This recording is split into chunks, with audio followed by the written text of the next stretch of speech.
Welcome back नाजरीन। और हुकूमत के पास मैंने जैसे कि कहा वही एक ही नारा है, एक ही बात है। और ऑपोजिशन के पास भी मुझे लगता है सबको एक वो कहते हैं ना, स्क्रिप्ट लिख कर दे दो और फिर वो सब में पर्चे बांट दो, ऐसे लगता है एट टाइम्स के सब एक ही सेम बात कर रहे हैं। कोई नई चीज़ नहीं है इस वक्त मुल्क के अंदर। आवाम लेकिन बेहाल है, परेशान है, और आवाम का कोई पुरसाने हाल नहीं है, कोई पूछने वाला नहीं है।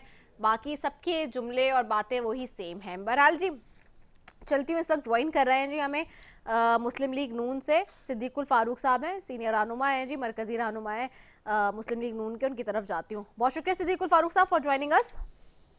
जी रिदा, बहुत शुक्रिया। सिद्दीकुल फारूक साहब, आज आप लोग एहतजाज कर रहे थे इलेक्शन कमीशन के बाहर, कोई फायदा हुआ इसका एहतजाज का? देखिए, आइन जिस चीज की इजाजत देता है और जमहूरियत जिसका तकाजा करती है, उसके मुताबिक हमने ये मुजाहरा किया, तकरीरें की, इलेक्शन कमीशन को बताया कि उसने अब तक जो काम किया है एक पार्टी के हवाले से वो दुरुस्त नहीं है, और वो बहुत से मामलात जो इस गैर कानूनी और गैर आईनी और गैर मुंतखब हुकूमत के आने की वजह से पाकिस्तान के मामलात खराब हो रहे हैं, हुए हैं, मईशत और दीगर चीजों समेत, उसकी जिम्मेदारी बिलवास्ता यानी इनडायरेक्टली इलेक्शन कमीशन पर आती है। 6.5 साल से उसके खिलाफ फॉरेन फंडिंग का केस पड़ा हुआ है और उन्होंने 80 दफा एडजर्नमेंट की दरखास्तें दी। कभी कहते हैं इसको खुफिया रखा जाए, कभी वो कहते हैं जनाब अली हाई कोर्ट जाते हैं, कभी कहते हैं जो बाबर है वो ये शिकायत नहीं कर सकता। तो इसलिए इसको मेरिट पर आइन और कानून के तकाजे के मुताबिक इस केस को चलाएं। बिलखुसूस जबकि उन्होंने इतराफ कर लिया है तो अब तो फिर कोई बात बाकी नहीं रहती। तो इसका बहुत असर होता है मुल्क के अंदर भी और मुल्क के बाहर भी, ये बात मैसेज जाता है। अच्छा सिद्दीकुल फारूक साहब, ये बताएं कि माजी में भी हमने देखा है कि एहतजाज और धरने लगे, 126 दिन का धरना लगा, लेकिन कोई फर्क नहीं पड़ा। हुकूमतें इस तरह जाती नहीं है। हुकूमतों को भेजने के लिए अगर आपके पास सॉलिड उसके पीछे कोई मकासद, कोई सबूत और ये सारी चीजें होनी चाहिए। क्या पीडीएम के पास वो हैं? क्या आपके पास वो हैं? मैं सिर्फ इतना देख रही हूँ इस वक्त कि एक पीएम साहब 2 दिन पहले उठ के जो एक निजी चैनल के को प्रोग्राम में इंटरव्यू देते हुए वो एलिगेशन लगाते कि जी ये 2 ममालिक जो है वो 2 कंट्रीज से फॉरेन फंडिंग के इनके ऊपर मामलात है और उन्होंने हमें भी ऑफर की, हमने उसको मना कर दिया। आज आप लोग कह देते हैं कि भाई जी ये तो इजराइल से ले रहे हैं, फॉरेन फंडिंग कर रहे हैं जीट से। ये क्या मुल्क में ये एलिगेशन दर एलिगेशन की सियासत चलती रहेगी क्या? आवाम इसमें क्या करे? अगर आपके पास सबूत हैं तो जाएं कोर्ट्स में उसको पेश करें, प्रूव करें। अगर उनके पास सबूत है इन चीज़ों के, तो हम समझते हैं कि हुकूमत को भी जाना चाहिए। वो मैं ख्याल जमान साहब से पूछ चुकी हूँ आपसे पहले सारी चीज़ें, लेकिन मैं चाहूँगी कि इसके ऊपर आप बात करें, क्योंकि आप एक सीनियर सियासतदान हैं और इस तरह से तो चीज़ें नहीं होंगी। ये तो आप भी समझ रहे हैं बहुत अच्छी तरीके देखिए, से। आपने जो सवाल उठाए हैं ना, हाँ।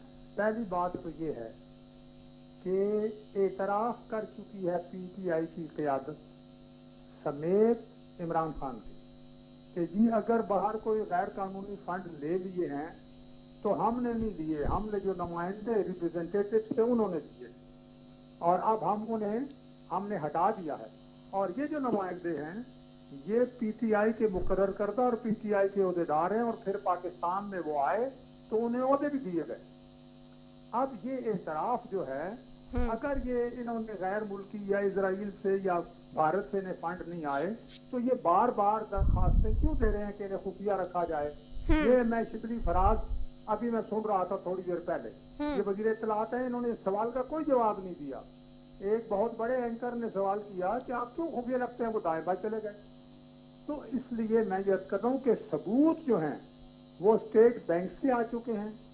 सबूत इनके बानी रुकन जो अकबर एफ बाबर हैं वो दे चुके हैं। 6.5 साल से केस चलने नहीं दिया जा रहा। अगर ये केस इन पर नहीं बनता और इनके खिलाफ गैर मुल्की फंड्स लेने के सबूत नहीं मौजूद तो फिर ये क्यों बार बार दरखास्त देते हैं और कहते हैं खुफिया रखें? और जब हम दरखास्त देते हैं कि हमें ये अकाउंट दीजिए, वो कहते हैं जी हम पर दबाव है पीटीआई का, हम आपको दे नहीं सकते। हम इल्जाम नहीं लगा रहे, हम सबूत के तौर पर कर रहे हैं और सबूत उनके पास मौजूद है। सबूत आपके पास होने चाहिए ना, आप इल्जाम लगा रहे हैं तो आप प्रूव करेंगे ना जाके। देखिए, हम इल्जाम नहीं लगा रहे, अकबर एस बाबर ने ये केस साबित कर दिया है, उन्होंने इल्जाम भी लगाया, उन्होंने सबूत भी दे दिए। अच्छा जी। चल। अलबत्ता हमारे खिलाफ हाँ जो पीटीआई वालों ने ये 4 महीने पहले दरखास्तें दी हैं, हाँ उन्होंने कल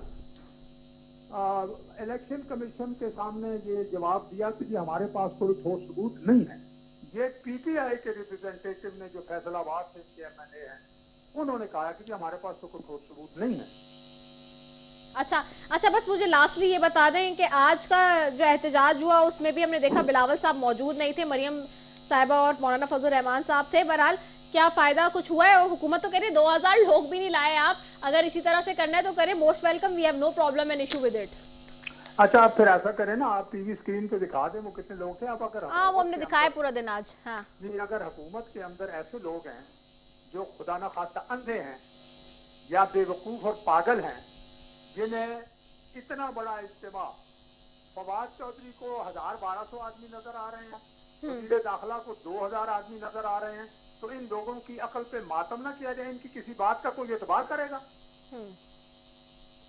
चले ठीक है, बहुत शुक्रिया। सिद्दीकुल फारूक साहब सीनियर रहनुमा, मरकजी रहनुमा मुस्लिम लीग नून से हमारे साथ मौजूद थे और वो कह रहे थे कि जी 1200-2000 अगर लोग नजर आ रहे हैं तो फिर उन्होंने जो अल्फाज इस्तेमाल किया मैं दोहरा नहीं सकती। बहरहाल जी, आवाम का नाम लेके इस तरह के धरने एहतजाज माजी में भी हम देखते रहे और अभी देखते रहे, लेकिन आवाम के हवाले से जो वज़ीर आज़म साहब ने कुछ दिन पहले एक स्टेटमेंट दिया कि 22 करोड़ की आबादी है, किस तरह से संभाला जाएगा, इतना आसान नहीं है। ये आपको तब भी सोचना चाहिए था वज़ीर आज़म साहब जब आप ऑपोजिशन में कंटेनर पे खड़े हुए थे, उस वक्त भी ये इतनी ही आबादी थी और आज भी उतना ही मुल्क है, unfortunately due to the wrong census of counting.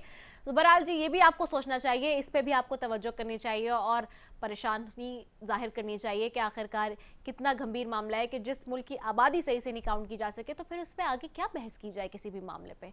और इसी के साथ अपनी मेज़बान सैफी को दीजिए इजाज़त। पाकिस्तान जिंदाबाद।